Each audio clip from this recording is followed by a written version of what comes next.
Puji Tuhan. Silakan duduk kembali Bapak Ibu Saudara dalam hadirat Tuhan. Puji Tuhan. Shalom. Kurang semangat semuanya. Shalom. Apa kabar hari ini Bapak Ibu Saudara? Luar biasa ya. Apanya yang luar biasa Bapak Ibu? Aduh. Tuhan luar biasa. Apanya lagi? Kalau di gereja kan ditanya apa kabar, jawabannya pasti luar biasa. Betul nggak?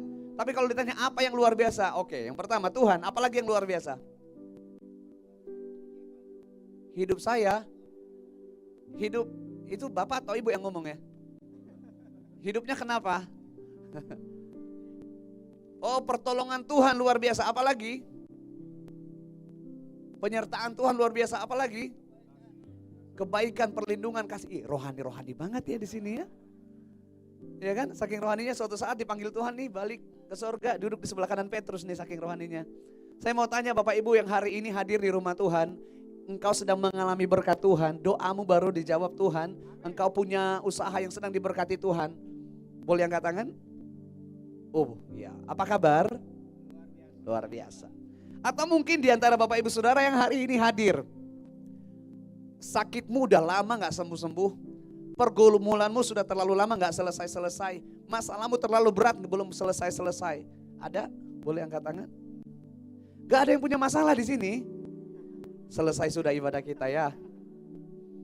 Saya mau kasih tahu Bapak Ibu Saudara, kabar kita itu luar biasa. Jadi tahu ya kalau di gereja itu atau orang-orang Kristen, katakanlah anak-anak Tuhan, kalau ditanya apa kabar jawabannya selalu pasti luar biasa.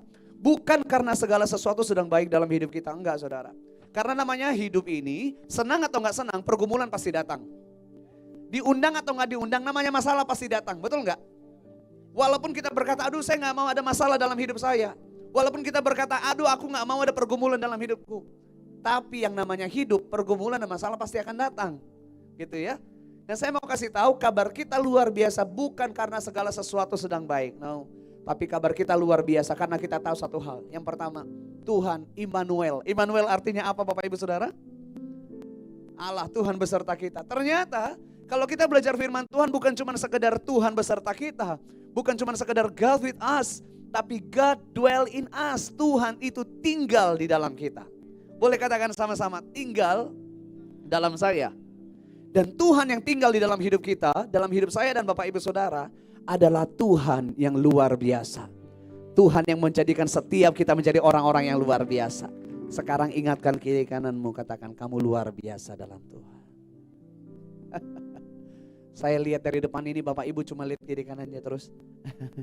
Iya, gak boleh, agak dipukul dikit ya, jangan penuh emosi ya, pukulnya manis aja, kamu luar biasa dalam Tuhan. Tepuk tangan yang terbaik buat Tuhan Yesus. Senang sekali saya bisa ada di tempat ini Bapak Ibu Saudara Jakarta Family Church, thank you for having me today. Karena ini kan nama gerejanya bahasa Inggris ya Pak, jadi saya ngomong thank you for having me today gitu ya. Jago banget, saya pun bisa ngomong gitu gak tahu ilham dari mana ya. Gak kenal maka gak sayang, but ini kali kedua kalau gak salah saya ada di tempat ini. Waktu itu kali pertama di worship night kalau gak salah. Ada yang hadir waktu itu Bapak Ibu? Oh udah banyak, berarti gak usah memperkenalkan diri ya. Saya Michael Panjaitan, saya orang biasa yang punya Tuhan luar biasa. Hari ini bisa melayani semua karena kemurahan Tuhan. Lewat lagu-lagu yang mungkin Bapak Ibu Saudara pernah dengar, pernah nyanyikan. Saya gak tahu di tempat ini dinyanyikan atau enggak Kak. Kita tes dulu ya, rumah saya gak terlalu jauh. Kalau jemaat gak tahu saya pulang langsung ya. 2019 mungkin Bapak Ibu Saudara pernah dengar lagu ini. Musim akan selalu. Sebentar ya, dimana-mana kalau saya nyanyi ini memang ibu-ibu paling banyak nyanyi Pak. Kelihatan banget pergumulannya paling banyak kayaknya. 2017 ku percaya janjimu ajaib, terukir dan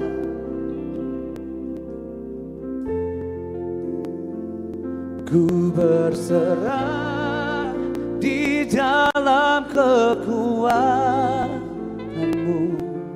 ku percaya. 2015 kuasamu terlebih. Tepuk tangan dulu untuk kemuliaan Tuhan Bapak Ibu Saudara. Berarti kedatangan saya aman hari ini ya Kak. Ya. Bapak Ibu Saudara percaya Dia Tuhan yang berkuasa dalam hidup kita, amin. Bapak Ibu Saudara percaya bahwa mungkin pergumulan kita besar, persoalan kita besar, tapi di tempat ini dalam hidup kita punya Tuhan Yesus yang kita sembah, Tuhan yang terlebih besar dari itu semua. Aminnya sih semangat, kalau bilang amin mah gampang banget. Tapi ternyata kenyataannya Bapak Ibu Saudara, banyak orang kecewa sama Tuhan, banyak orang kehilangan pengharapan dalam Tuhan, banyak orang mulai mempertanyakan dan meragukan kebaikan Tuhan. Ketika segala sesuatu di depan mata terjadi tidak seperti apa yang dia mau. Saya yakin dan saya percaya setiap kita manusia punya harapan dalam hidup. Setuju ya? Ada di sini yang gak punya harapan? Gak ada ya. Semua orang pasti punya harapan. Kenapa orang bisa bunuh diri? Baru-baru ini kan kasus ada satu keluarga lompat ya. Karena kehilangan pengharapan. Kenapa kita bisa bertahan? Kenapa kita masih bisa hidup? Kenapa kita masih makan? Kenapa kita masih minum obat mungkin yang sakit? Karena kita punya harapan dalam hidup. Orang yang sakit pergi ke dokter, betul nggak? Berharap apa? Sembuh. Gak ada orang saya mau ke dokter A supaya cepat mati. Gak ada. Kenapa kita? Bapak Ibu udah makan belum pagi ini? Atau puasa? Siapa yang sudah makan pagi ini? Yang belum makan? Oh kalian tidak sendiri, kita sama. Ya. Bapak Ibu kenapa makan pagi? Kenapa makan 3 kali sehari? Supaya gak sakit, supaya sehat. Yang lagi sekolah, kenapa harus belajar dengan pintar? Supaya apa? Supaya juara, supaya berhasil. Selalu ada harapan dalam hidup. Tapi ternyata dalam mengikut Tuhan, kenapa banyak orang kecewa? Saya ketemu di sosial media banyak banget ngomong begini. Seperti Pujian tadi berkata, Tuhan membuat saya berharga di mata Tuhan. Tuhan mengasihi saya. Tuhan itu benar-benar luar biasa mencintai saya. Tapi kok masalah masih berat banget? Kok pergumulan masih ada aja? Kok sakit gak sembuh-sembuh? Ketika segala sesuatu tidak terjadi seperti apa yang kita harapkan. Masihkah kita bisa berkata dia Tuhan yang baik? Masihkah kita bisa berkata dia Tuhan Yesus yang baik?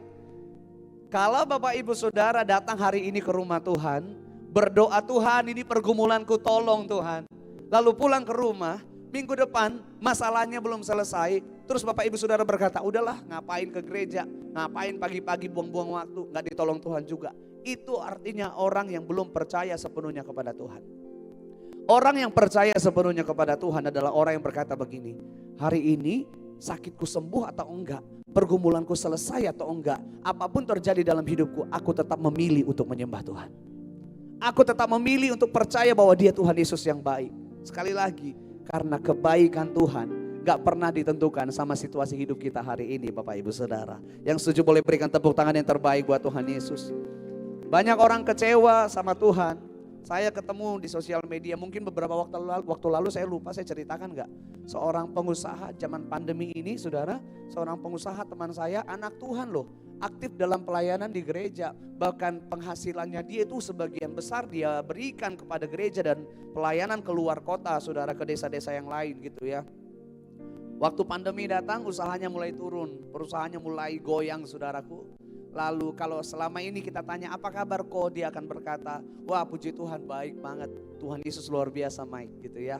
Tapi ketika pandemi dia berharap supaya usahanya tetap diberkati oleh Tuhan. Setuju Bapak Ibu Saudara? Dia gak mungkin berkata aduh maunya usaha saya turun, enggak. Dia berharap apa? Pokoknya usahaku harus diberkati Tuhan, usahaku harus terus berhasil. Tapi ketika kenyataan di depan mata tidak seperti apa yang dia harapkan, ketemu sama dia, kok apa kabar? Dia mulai berkata begini, ya gitu-gitu aja Mike. Heran gue, kenapa kok? Udah melayani Tuhan, usahanya malah turun. Udah mengasihi Tuhan, kok malah masih begini? Mulai meragukan kebaikan Tuhan. Mungkin Bapak Ibu Saudara tahu, pernah dengar ceritanya di pandemi awal kemarin. Dia seorang anak Tuhan, dia memutuskan untuk meninggalkan anaknya, 2 orang masih kecil dan istrinya, dia bunuh diri saudara. Orang yang melayani Tuhan loh, orang yang hari-harinya di gereja, orang yang hari-harinya ikut dalam kegiatan kerohanian. Kehilangan pengharapan. Makanya saya mau kasih tahu, jangan pernah mengukur kebaikan Tuhan hanya dengan sebatas apa yang kita lihat dalam hidup kita. Karena kalau kita mengukur kebaikan Tuhan hanya sebatas supaya sakit saya sembuh, doa saya dijawab Tuhan, pergumulan saya selesai, maka akan ada masa di mana saudara akan kecewa sama Tuhan. Saya mau tanya dulu Bapak Ibu Saudara, ini belum masuk firman Tuhan ya. Saya dikasih waktu berapa lama Pak? 5 jam? Bapak Ibu mau 5 jam? Mau ya? Saya gak mau Pak. Saya lanjut pelayanan lagi. Bapak Ibu saya mau tanya dulu, siapa di antara kita yang percaya Tuhan itu selalu menjawab doa? Semua ya? Oke. Siapa di antara kita yang di tempat ini doanya pernah dijawab Tuhan? Banyak, semua. Siapa di antara kita yang pernah berdoa, mendoakan sesuatu, tapi nggak dijawab Tuhan? Lah piye iki? Jadi pertanyaannya, Yesus itu selalu menjawab doa atau enggak? Yang bilang tidak. Ada kolam baptisan nggak di sini? Gini Bapak Ibu, minta DG boleh? Tuhan itu selalu menjawab doa, setuju ya? Tapi jawaban Tuhan itu nggak selalu iya. Nah gitu maksudnya ya, emang orang Indonesia ya. Tuhan itu selalu menjawab doa saudara, tapi jawaban Tuhan nggak selalu iya. Ada masa di mana Tuhan berkata tidak, ada masa di mana Tuhan berkata tunggu dulu ya. Kalaupun doa Bapak Ibu Saudara hari ini sedang dijawab Tuhan dengan kata tidak, bukan berarti dia Tuhan yang jahat, bukan berarti dia Tuhan yang gak sayang. Artinya ketika Tuhan berkata tidak sama doa yang Bapak Ibu Saudara naikkan, Tuhan sedang menyiapkan yang jauh lebih baik, lebih dari apa yang dapat kita minta. Tapi kan kadang-kadang kita suka ngatur-ngatur Tuhan, setuju gak? Tuhan pokoknya harus begini, harus begini, harus begini. Caranya seperti ini, seolah-olah kita jauh lebih pintar dari Tuhan dalam mengatur hidup kita. Tuhan, aku mau motor Tuhan. Terus Tuhan gak kasih motor, marah-marah sama Tuhan. Ini gimana sih Tuhan? Saya minta motor gak dikasih. Tuhan di surga bilang apa? Gimana saya mau kasih motor? Saya mau kasih mobil kok. Mau motor atau mau mobil? Ada yang bilang di belakang mau uang. Bapak Ibu Saudaraku, satu pujian menguatkan saya. Saya tanya kemarin waktu itu sama penciptanya. Terus dia ngomong gini, penempatan liriknya itu memang seakan-akan rancu, cuman dia bilang gini, dia mau menegaskan bahwa Tuhan itu gak selalu berkata iya sama doa kita. Tapi kalaupun Tuhan berkata tidak, Tuhan sedang menyiapkan yang lebih baik dalam hidup kita. Mungkin Bapak Ibu Saudara tahu lagu ini. Selalu Tuhan menjawab doa, namun Dia beri yang terbaik di waktu yang tepat. Izinkanlah Tuhan untuk bekerja, yang mustahil menjadi mungkin oleh karena percaya. Yesus mendengar lebih dari yang ku doakan.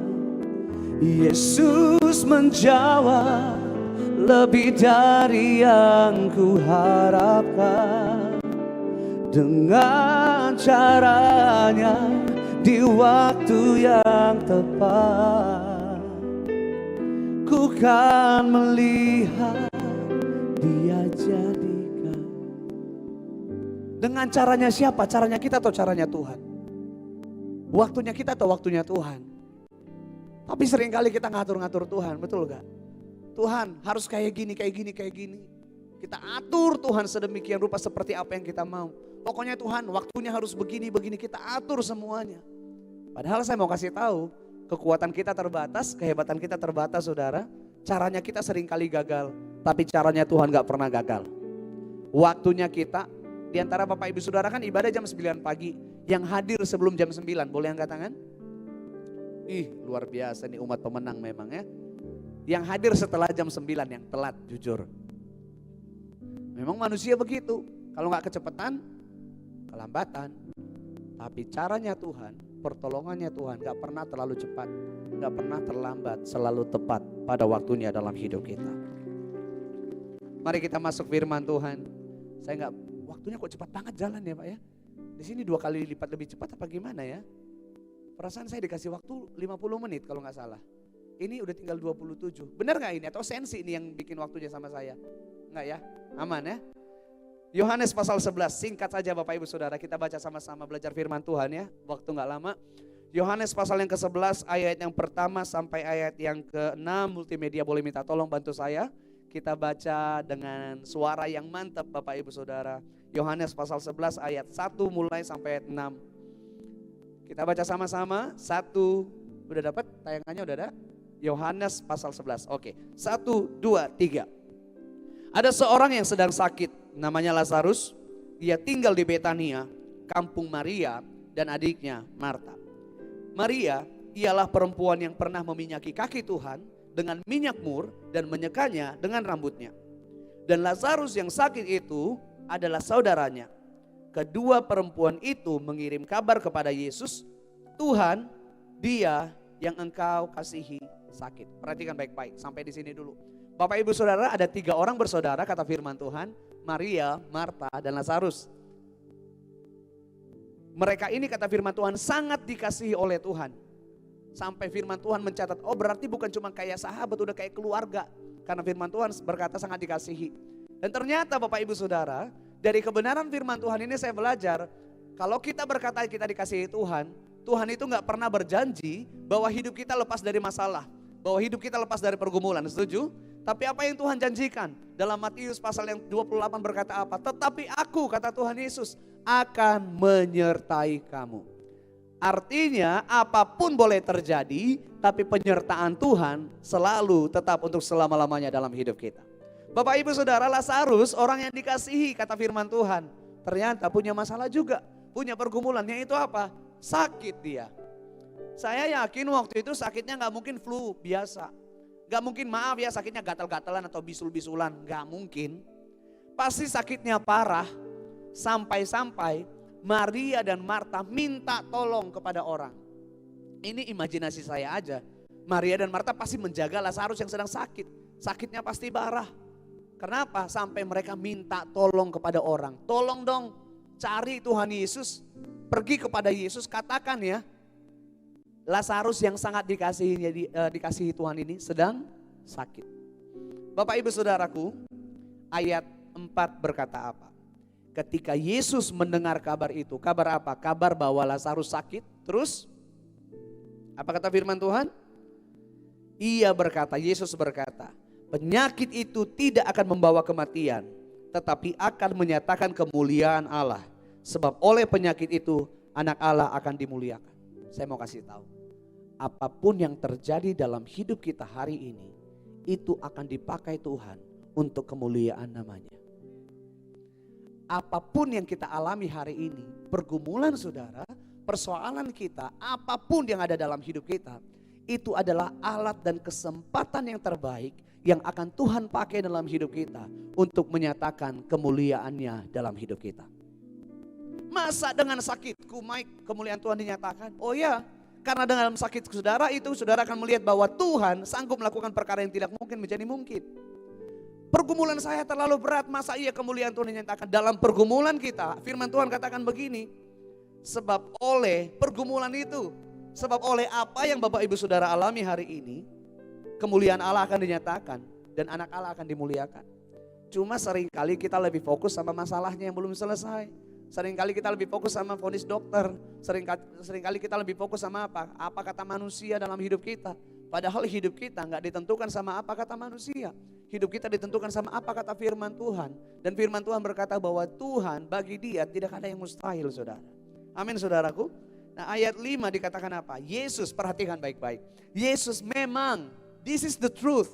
Ini kebenarannya, ini kenyataannya bahwa Yesus memang mengasihi Marta dan kakaknya Maria dan juga Lazarus. Dikasihi loh. Ayat 6. Namun, dicintai Tuhan enggak? Dicintai Tuhan, memang. Tapi, namun kata firman Tuhan.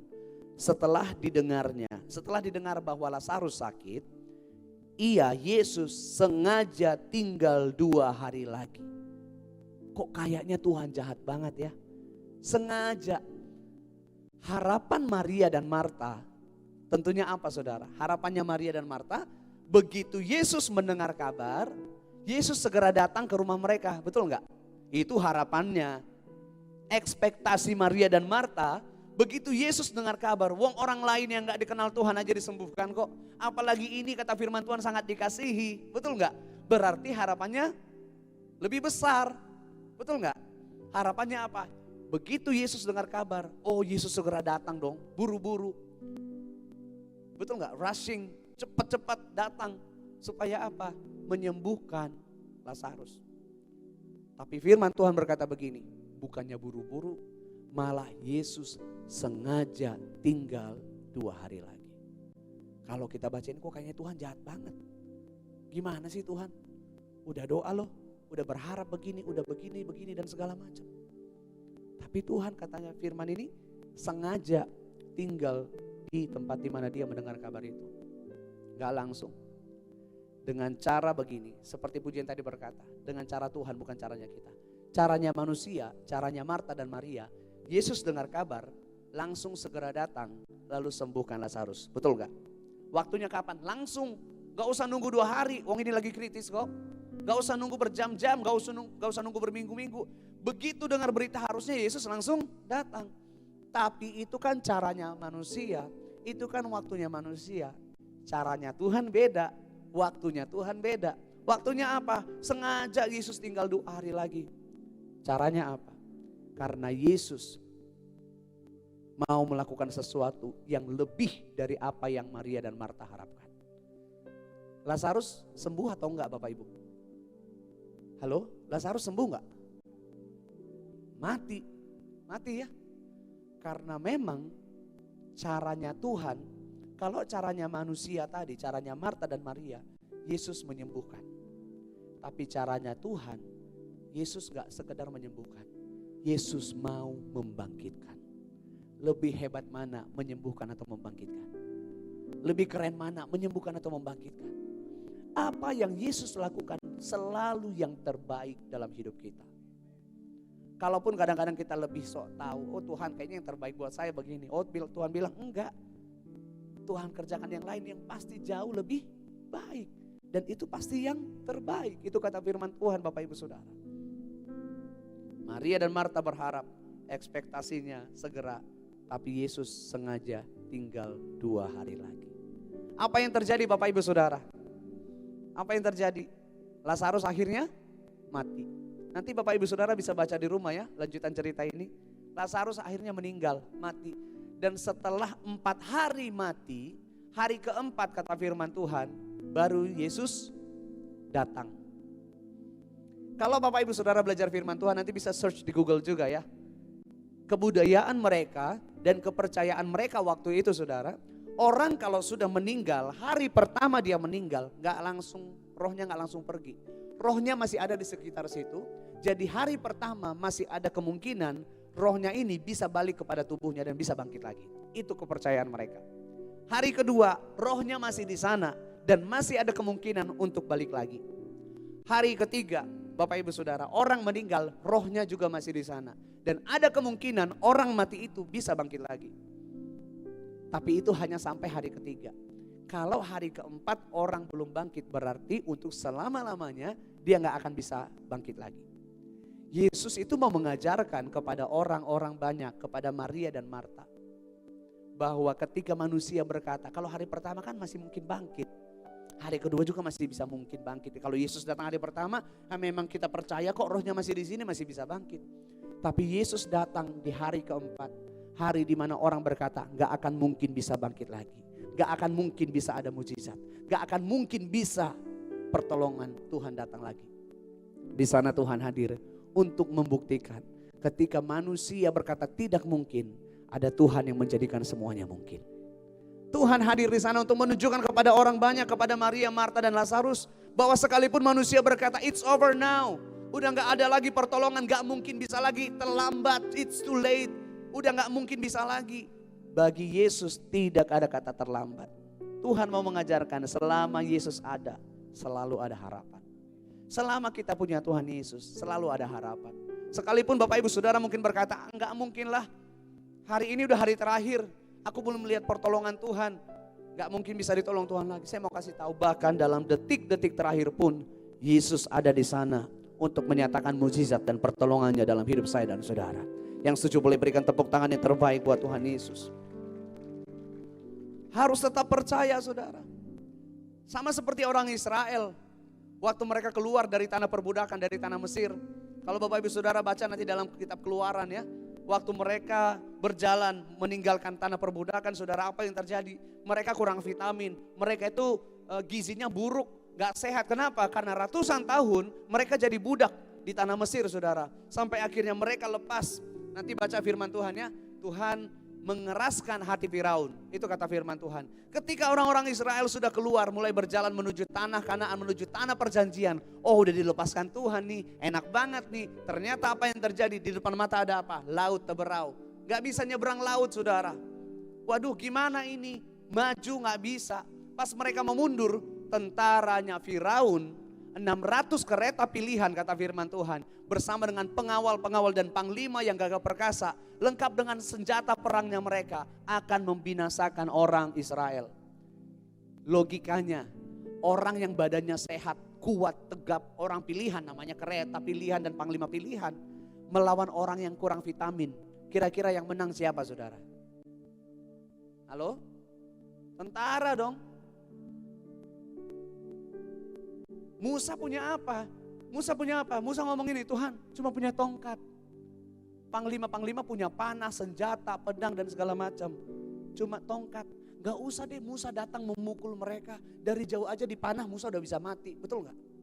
Di detik-detik terakhir itu apa yang firman Tuhan katakan? Orang Israel mereka berseru-seru kepada Tuhan. Dalam terjemahan lain dikatakan apa? Berteriak dengan sungguh kepada Tuhan. Tuhan ada di sana. Menyatakan hal yang tidak mungkin menjadi mungkin. Logikanya manusia, Israel pasti mati, pasti kalah. Tapi ternyata logikanya Tuhan beda. Apa yang terjadi? Tuhan kasih kemenangan, Firaun dan tentaranya mati semua, dimakan laut. Logikanya kita hari ini mungkin berkata gak mungkin saya bisa ditolong Tuhan. Pikiran kita mungkin berkata aduh gak mungkin, kan dokter gak mungkin salah. Memang dokter gak pernah salah saudara. Dalam hidup kita kalau saudara berkata dokter itu kan gak mungkin salah, vonis saya begini, oke. Tapi jangan pernah lupa, kebenaran berkata apa? Bagi Tuhan tidak ada yang mustahil. Kenyataannya memang benar, dokter berkata gak bisa ini, gak bisa ini, gak bisa ini. Kenyataannya memang benar, usahamu sedang begini, begini dan begini. Tapi saya tahu dan saya lebih percaya bahwa kenyataan apapun di depan mata saya, ada kebenaran, ada firman Tuhan yang jauh lebih besar dari apa yang dapat saya lihat dalam hidup saya. Beberapa waktu lalu Tuhan bawa saya dalam satu pengalaman untuk membuktikan bahwa di detik terakhir pun, saya lupa gak? Waktu di worship night cerita gak ya soal anak saya waktu itu yang divonis dokter akan mati? Enggak ya? Atau Bapak Ibu terlalu banyak dengar kesaksian sampai terlalu ini ya? Jadi gimana, saya mau ceritakan atau enggak? Bapak Ibu, Tuhan bawa saya dalam satu pengalaman bahwa dalam detik terakhir pun Tuhan ada di sana. Dulu 2017 lagu Ku Percaya Janjimu Ajaib itu lagu kemenangan bersama dengan Tuhan. Ketika kami menikah divonis gak bisa punya anak sama dokter. Dokter ini seorang anak Tuhan. Dokter itu bukan anak Tuhan. Dokter yang anak Tuhan itu yang sekarang ini, beda lagi ceritanya. Yang waktu itu bukan anak Tuhan, dia berkata gini, gak mungkin bisa punya anak. Diperiksa semuanya, aduh gak bisa dan gak bisa. Situasi itu membuat kami takut. Tapi di waktu itu saudaraku, saya dan istri, singkat cerita kami datang kepada Tuhan. Gak pernah sekalipun berdoa, Tuhan tolong kasih anak, Tuhan tolong berikan mujizat, gak pernah. Karena kami tahu dia Tuhan, tahu yang terbaik dalam hidup kami. Apa yang kami lakukan? Mengucap syukur saudara. Tuhan, terima kasih untuk janjimu yang ajaib. Terima kasih untuk pertolonganmu yang ajaib. Terima kasih untuk anak yang sehat, anak yang diberkati Tuhan. Jangankan anak, hamil pun enggak saudara. Orang berkata apa? Gila. Mengucap syukur untuk apa yang belum dilihat. Tapi karena kami percaya, sekalipun kami belum melihat, kami tahu Tuhan kami ajaib. Ketika dokter berkata gak bisa punya anak, hari ini Tuhan kasih 2 anak dalam keluarga kami saudara. Hidup kita gak ditentukan sama apa kata manusia. Tahun lalu saudaraku, proses kehamilan anak kedua. Jadi bulan Februari itu, jadi selama proses hamilnya istri saya ini, anak kedua, itu semuanya sehat. Kan tiap bulan kontrol ke dokter ya. Oh sehat banget, diperiksa semuanya apalah, Fordila apalah semua yang jago-jago. Oh sehat Pak, sehat Bu, semuanya sehat. Istri saya sehat semuanya. Masuk rumah sakit 8 Februari karena 9 Februari akan operasi sesar saudara. 8 Februari masuk ke rawat inap, tanggal 9 dibawa masuk kurang lebih jam 6 lewat jam 7 pagi. Dibawa masuk ke ruang pemeriksaan terakhir sebelum dioperasi saudara. Dan diperiksa semuanya, dokter panggil saya, Pak Michael tolong tanda tangan. Saya lihat mukanya kok beda nih. Dia suruh saya tanda tangan, saya baca dulu apa ini dokter. Saya Michael Panjaitan tidak akan menuntut rumah sakit dengan kejadian apapun yang terjadi dengan istri atau anak saya. Lalu saya baca surat selanjutnya. Istri saya resiko meninggal di atas 85%. Istri saya pendarahan otak di atas 85%. Oh kaget saudara. Selama ini sehat, kok tiba-tiba begini? Syok gak? Syok banget. Lalu Tuhan, gimana ya? Saya tanda tangan. Lalu mungkin ibu-ibu yang pernah operasi sesar tahu ya, bius spinal ya di belakang. Dibius saudaraku, gagal. Bius lagi, gagal. Dokter bikin surat lagi. Pak, resiko untuk lumpuh sangat tinggi karena gagal terus. Kami takut gak berhasil, malah jadi lumpuh. Karena waktu itu memang di Jakarta lagi viral ibu-ibu yang lumpuh, gak bisa jalan setelah operasi sesar ya. Lalu di surat itu saya baca, tidak akan menuntut rumah sakit kalau istri saya lumpuh. Saya tanda tangan lagi saudara. Sudah dokter, tinggal final check dari dokter kandungan untuk periksa anak bapak. Diperiksa saudaraku, dibawa lagi surat, Pak tanda tangan lagi. Saya berasa artis waktu itu. Tanda tangan kenapa? Jantung anak bapak tidak sempurna. Selama ini sehat semua dokter. Ya baru diperiksa, ternyata jantungnya tidak sempurna. Resiko meninggal juga sangat tinggi Pak. Kami siapkan NICU ya Pak, NICU. Buat apa? Kalau, dia ngomong gini, kalau anak bapak masih tertolong, kita masukkan ke NICU supaya selamat. Saya tanda tangan lagi saudara. Caranya saya kan begini, kalaupun itu harus terjadi, maunya beberapa bulan sebelumnya dong Tuhan kasih tahu. Setuju gak? Supaya saya siapkan hati saya, pikiran saya, mental saya. Ini di hari H ngumpul semua jadi satu. Waduh, tapi Tuhan mau menunjukkan bahwa di detik terakhir sekalipun, bahwa dalam pergumulan terberat sekalipun, Dia tetap Tuhan yang sanggup melakukan perkara yang ajaib. Lalu saya tanda tangan semuanya, saya katakan, oke dokter, just do your best. Silahkan. Pak, operasi 1 jam ya, jam 9 sampai jam 10. Dan karena risikonya sangat tinggi, dokter yang masuk ke ruang operasi itu ada beberapa dan ada tim, saya kurang tahu tapi banyak mereka masuk. Karena harus cek semuanya. Keluarga saya nunggu di kamar rawat inap. Saya menunggu di depan kamar operasi. I chose to worship. Saya memilih untuk menyembah Tuhan. Sama sekali istri saya kan gak tahu risikonya seberat itu kan. Karena takutnya dia makin drop. Saya sama sekali gak berdoa, Tuhan tolong anak saya, Tuhan tolong istri saya. Enggak. Karena saya terlalu yakin Tuhanku tahu yang terbaik. Bukan menurut hidupku, tapi terbaik menurut Tuhan. Saya berkata, Tuhan Yesus Engkau baik. Saya gak peduli orang lewat-lewat, saya menyembah Tuhan, saya angkat tangan. Terima kasih Tuhan, Engkau baik Tuhan. Sangat baik dalam hidupku. Waktu itu saudaraku, 9.15 suster keluar, lalu panggil saya. Pak Michael dipanggil Tuhan, bukan. Pak Michael dipanggil dokter. Begitu saya dengar kalimat dipanggil dokter, baru 15 menit saya lihat jam saya. Di pikiran saya, istri saya pasti kenapa-kenapa. Anak saya pasti kenapa-kenapa. Karena kan dijadwalkan 1 jam. Baru 15 menit sudah dipanggil dokter. Saya langsung oke. Saya sambil jalan ke ruangan dokter, saya katakan begini. Tuhan, kalau istriku Tuhan panggil, Engkau tetap Tuhan yang baik. Kalau anakku Tuhan panggil pun Engkau tetap Tuhan yang baik. Saya teriak saudara. Susternya dengar. Karena saya tahu kebaikan Tuhan gak pernah ditentukan sama situasi hidup saya. Apapun boleh terjadi. Saya tahu gak gampang saudara. Tapi saya lebih memilih untuk tetap berkata Tuhan baik. Dokter ini seorang anak Tuhan di salah satu gereja Bethel Indonesia juga di Jakarta. Lalu dia berkata begini, Pak Michael, saya udah puluhan tahun tangani kasus begini. Dan semua dokter, tim medis yang ada di ruangan operasi tadi berkata, it's impossible. Kenapa? 15 menit semua selesai. Istri kamu sehat, semuanya sehat. Anakmu jantungnya sempurna, gak masuk NICU. Semuanya vonis kita itu gak ada terjadi satupun. Kami cek lagi gak mungkin salah Pak. Itu tadi kenyataannya. Lagi-lagi saya katakan, betul dokter. Tapi saya lebih percaya bahwa Yesus sanggup melakukan yang tidak mungkin menjadi mungkin. Di detik terakhir, detik orang berkata gak mungkin bisa. Terus gimana dok? Anak kamu sehat 4 kilo. Sampai hari ini anak saya bisa melihat penyertaan Tuhan yang sempurna. Tidak ada satu vonis dokter pun yang terjadi dalam hidup keluarga kami. Bukan karena kami hebat, karena Tuhan kita hebat. Saya ingat banget saudaraku, di momen itu ada satu pujian yang lahir dan menguatkan saya. Saya berdoa lagu ini juga jadi kekuatan bagi saya dan Bapak Ibu Saudara. Lagu ini menceritakan bahwa segala sesuatu boleh terjadi, tapi kita gak pernah sendiri. Ada Tuhan yang ajaib yang menyertai kita. Walaupun gak mudah memang, tapi kita mau perkatakan firman Tuhan. Dia Tuhan yang turut bekerja di dalam segala hal. Bukan cuma dalam masa sukacita kita, dalam masa terberat sekalipun, dalam masa air mata sekalipun. Firman Tuhan berkata, Tuhan bekerja di sana, mendatangkan kebaikan. Yang setuju boleh berikan tepuk tangan yang terbaik buat Tuhan. Apapun yang terjadi di dalam hidupku,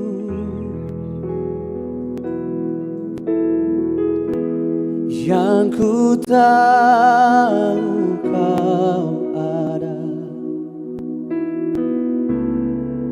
bersamaku,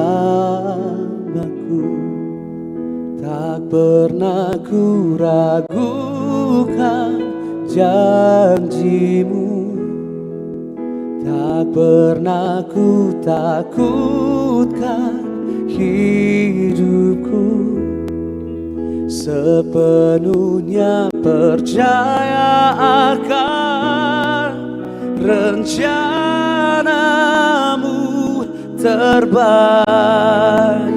bagiku. Mengajak kita menyembah Tuhan bersama-sama. Katakan, apapun yang terjadi dalam hidup,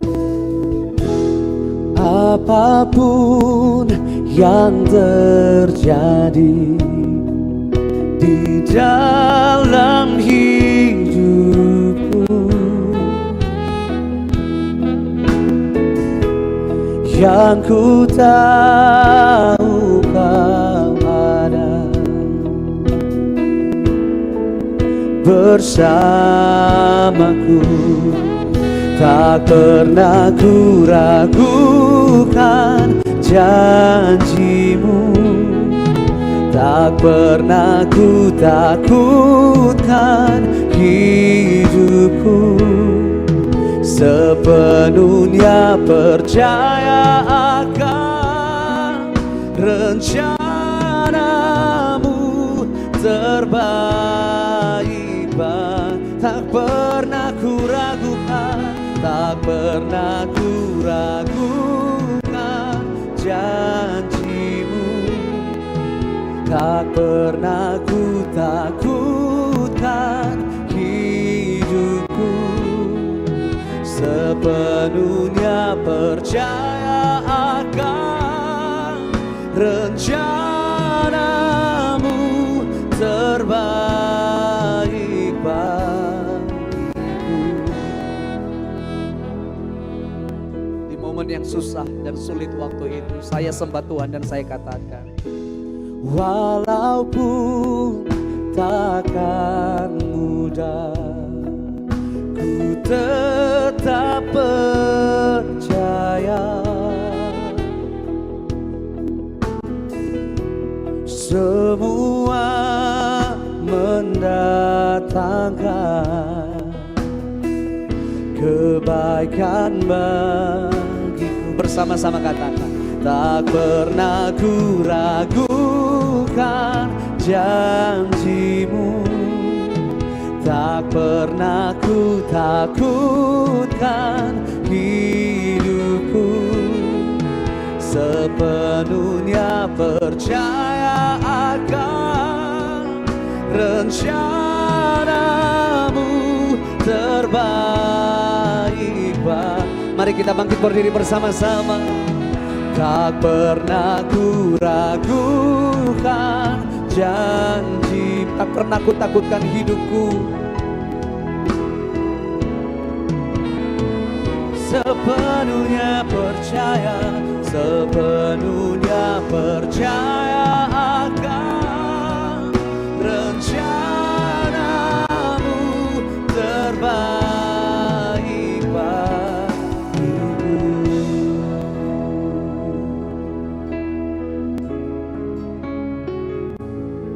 Waktu itu saya melihat situasi sedang tidak baik. Waktu itu saya melihat keadaan sedang tidak baik. Tetapi tetap hati saya berkata, Tuhan Kau baik, rencana dan rancangan-Mu yang terbaik dalam hidupku. Ketika harapan saya, ketika harapan Maria dan Marta berbeda dengan kenyataan di depan mata, tetap percaya bahwa Yesus Tuhan punya rancangan yang terbaik. Hari ini mungkin di antara kita Bapak Ibu Saudara di tempat ini, di rumah dimanapun kita sedang beribadah hari ini, mungkin ada banyak hal, kenyataan tidak seperti apa yang kita mau, kenyataan di depan mata tidak seperti apa yang kita harapkan. Tetapi saya mau mengajak kita perkatakan semua kebaikan Tuhan. Ketika engkau memperkatakan semua kebaikan Tuhan, saya percaya pertolongan Tuhan dinyatakan dalam hidup kita saat ini. Bolehkah kita mengangkat kedua tangan di hadapan Tuhan bersama-sama? Ini yang saya katakan di hadapan Tuhan saat itu, saudara. Kau baik walau keadaan tak baik, rencana-Mu terbaik.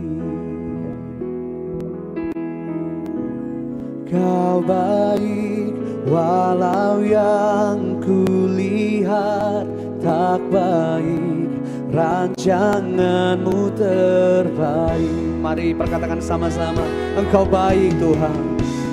Kau baik walau keadaan tak baik, rencana-Mu terbaik. Kau baik selamanya. Kau baik walau yang kulihat tak baik, rancangan-Mu lebih lagi nyatakan bersama-sama. Kau baik, oh, Kau baik walau keadaan, rencana-Mu yang terbaik dalam hidup kami. Engkau baik selamanya. Kau baik walau yang kulihat tak baik, rancangan-Mu terbaik. Tak pernah ku ragukan janji-Mu, tak pernah ku takutkan hidup, sepenuhnya percaya rencana-Mu terbaik. Lebih lagi nyatakan, tak pernah ku ragukan janji Tuhan. Apa yang Tuhan sudah janjikan pasti akan digenapi dalam hidup kami. Tak pernah ku takutkan hidupku, sepenuhnya percaya akan rencana-Mu terbaik.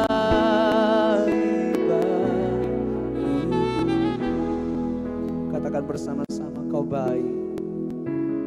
Kau baik walau keadaan, rencana-Mu terbaik. Engkau baik, oh, Kau baik walau yang kulihat tak baik, rancangan-Mu terbaik.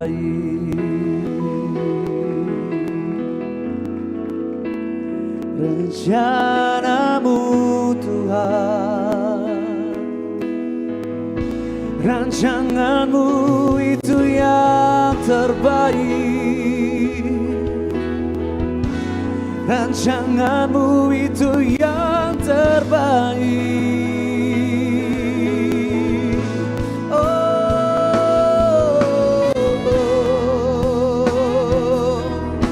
Sebab Tuhan yang kami sembah adalah Tuhan yang tidak pernah gagal.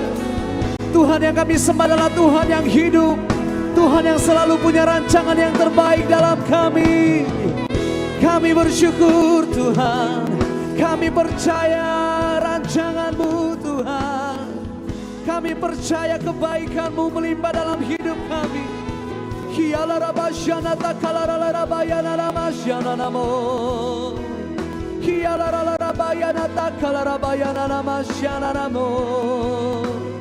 Kami mau tetap menyembah Engkau Tuhan. Kami mau tetap berkatakan segala kebaikan-Mu dalam hidup kami Tuhan. Apapun yang terjadi Engkau Tuhan kami yang baik. Apapun yang terjadi Engkau Tuhan kami yang baik dan ajaib untuk selamanya.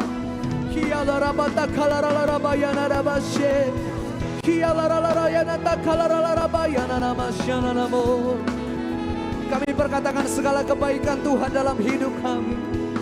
Terima kasih Tuhan Yesus. Terima kasih Tuhan. Untuk setiap tangan-tangan yang terangkat di hadapan Tuhan hari ini. Tangan ini menjadi tangan yang disertai oleh Tuhan. Tangan ini menjadi tangan yang ditolong oleh Tuhan. Tangan yang diberkati oleh Tuhan. Tuhan Yesus, kami serahkan hidup kami ke dalam tangan-Mu. Jadilah rancangan-Mu. Jadilah kehendak-Mu. Di dalam cara-Mu Tuhan. Dalam waktu-Mu Tuhan. Kami mau tetap berkata, Engkau Tuhan yang baik.